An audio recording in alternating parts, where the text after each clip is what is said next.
CeCe is by far the most popular flat earther on this channel. You can pretty much guarantee that people will show up to see his rants. So for the final flat earth video for May, it seems appropriate to include him. And he wants to talk about a pretty heavy subject: gravity.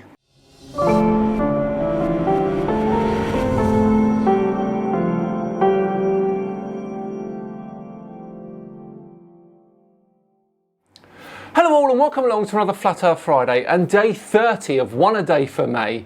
My name is CeCe Dan, thanks very much for joining me. Before we begin with today's video, I was reading earlier how Strauss's Blue Danube Waltz will be transmitted into space on May the 31st, tomorrow, in honour of the 200th birthday of the composer. And I was reading that story on Ground News, which was actually founded by a former NASA engineer called Harleen Kaur, who worked on the James Webb Space Telescope. Ground News combines stories and articles from thousands of outlets, local and national, in one place so readers can see the full picture of what's being reported around the world. As you can see here, Ground News shows you if there's any political leanings for each publication, and in this instance we can see that it's centre driven with the story on Strauss, and it has 54 total news sources.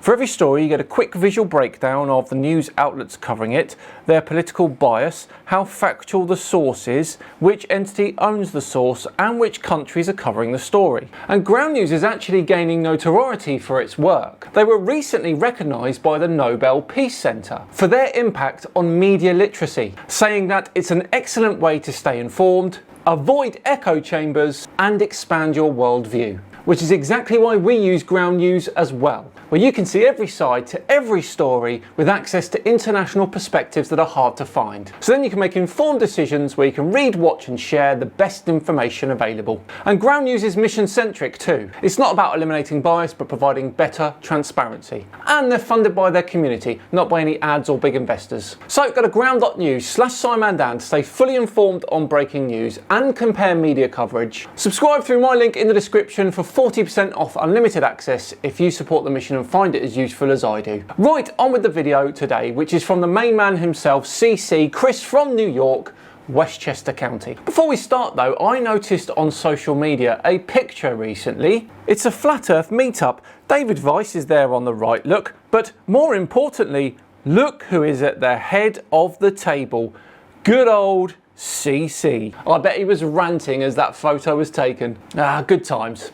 Anyway, back to the man in question. He's in his van, he wants to talk about gravity, and it's bloody raining. Cue the rant about the weather before the rant about gravity. Here we go.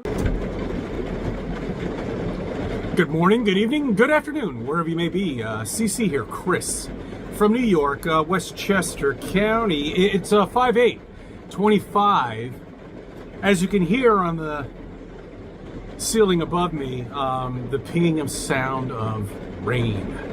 That's right, we're in May now, the end of April, and this is where New York just gets pounded with rain for days and days and days and days, and we get soaking wet and it sucks. As predictable as the New York May rains, CeCe will moan about it.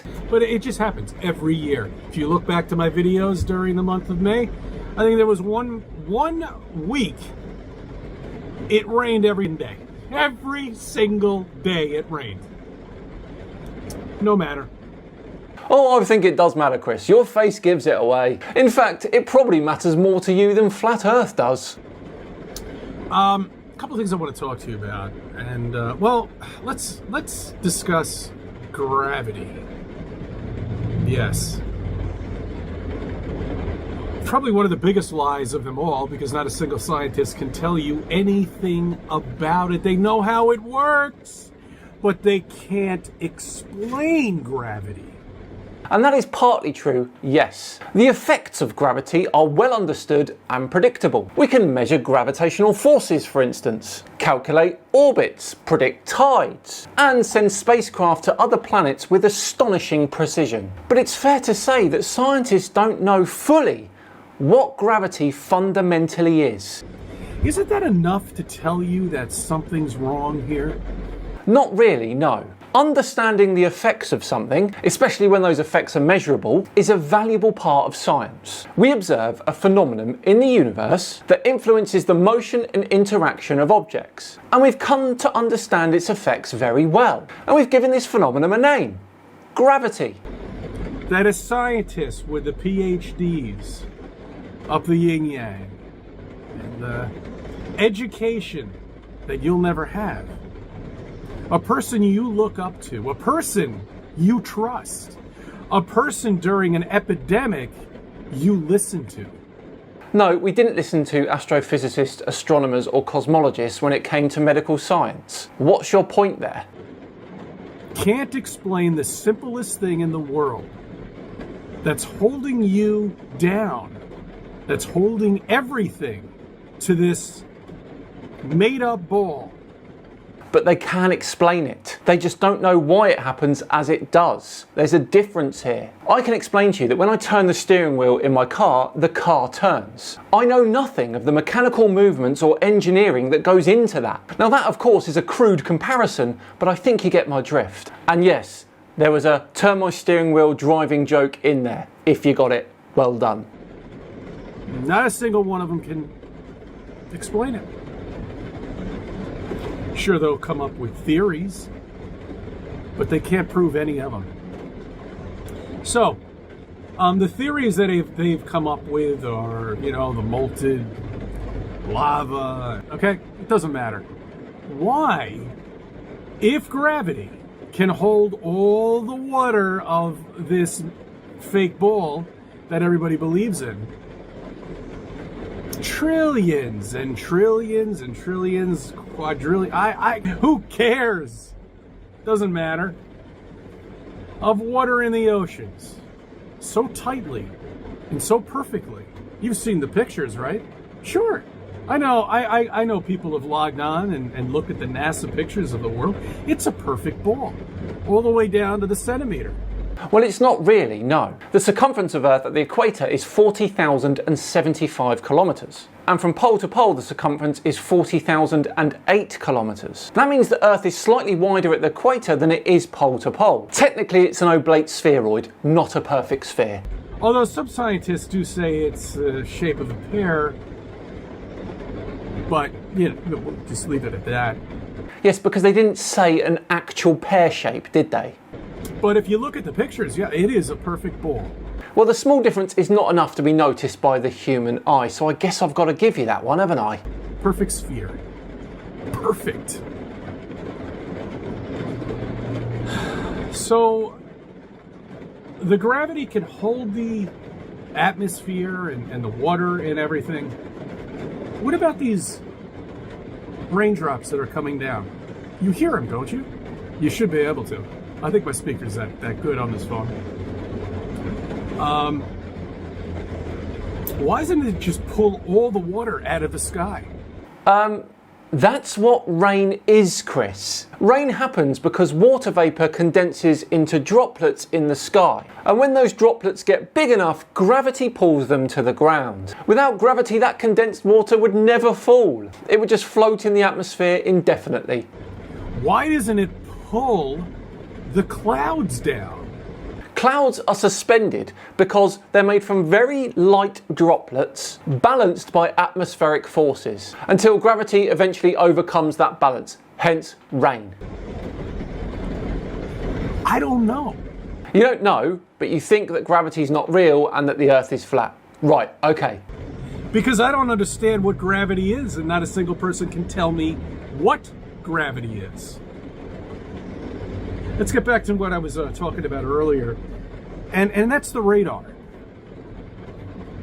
And I still cannot believe that not a single person has spoken about this.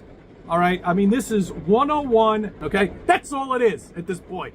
With all the other stuff that we've learned after all these years of studying, of learning, and understanding and trying to explain it to people, but they're so thick-headed, they can't understand it. It bounces off them. I don't know what it is. They have this problem with absorbing things. And what about radars? Because I don't think you were talking about that anyway. You know? Okay. Now, I remember somebody telling me that they thought that all of the satellites are in space. Okay? All right. Yes, and they are. Okay, all right. Well, we've never been to space. Space doesn't exist, but that doesn't matter. Right? It's all right. So if the satellites are in space and the fake live feed that NASA is showing you, you can log on to it. Just go feel free. Go onto their website. I encourage you. Okay, go onto their website, and you'll see this fake spinning ball of some sort that is like a cartoon, as far as I'm concerned. But, however, there's one main thing that is also spinning and moving, and that would be the land masses. Correct, right? You agree with me on this, right? I know you do. Well, if you're referring to the ISS camera footage, the live one, which I think you are, then what you're seeing there is the moving land masses because the ISS is moving, not really because of the Earth's spin. The ISS is moving too fast to notice that. Because you can see it. It is an official NASA website that is showing you this. Why would they lie? There's no reason for them to lie. I mean, they're only taking, money out of your wallet every day. Not mine personally, but yes, please continue with wherever this is going. So if they're showing the land masses moving, okay, why, when I go onto the radar, the only thing, and remember, they're gathering the information from the satellites that are in space, okay, there you go. You're doing well, I'm proud of you. That are in space, okay? And remember, the picture from NASA is showing the land move in space. Right. Okay. You agree with me on this, right? Then why are they not moving on the radar? And the only thing that is moving are clouds. Land moves under the ISS because the ISS is orbiting Earth at a high speed, like I already said. You're seeing Earth from a moving perspective. Weather radar maps are fixed to the Earth's surface, and that's why the land doesn't appear to move. It's all about the viewpoint, moving camera versus fixed map. If you live in Florida, you want to see what the weather's doing in Florida. So the land is fixed in that map. This one truly is a colossal misunderstanding, CeCe. So during these storms that are happening right here, right now, you're a sitting duck. How could that be? How could it be that you're a sitting duck when you're on a landmass that NASA shows is moving in space, but yet the radar that I'm looking at to see where the storm is and how the clouds are forming, well, not how the clouds are forming, because they don't show you that, no. But they will show you where the cells are, the rain cells, the storm cells, but they're moving, and it's not moving on the radar. Yes, Chris, because clouds move relative to the Earth's surface. This is really not hard to understand. Wow, I don't know how to help you with that question. I really can't. I can offer you some suggestions, though. That I hope so. That you would take at least a couple of suggestions that you maybe consider that the land isn't moving. Nope, that's an awful suggestion and patently incorrect. That everything above the land is moving? Yes, well, that is true. So the land is stationary. And if this ball that they're showing you that's moving around and the land masses are moving around with it, and you're looking at the radar and nothing else is moving except what's above the land masses, then you might want to consider thinking about flat Earth. No, what you need to do is consider that both the Earth and clouds can move independently of each other. You see, when we say the word flat Earth, we don't mean that everything is flat. It's hilly, it's got ponds, it's got mountains, ski mountains. Okay, we just refer to it as flat land because it's a nice trigger for people. Well, you got that right.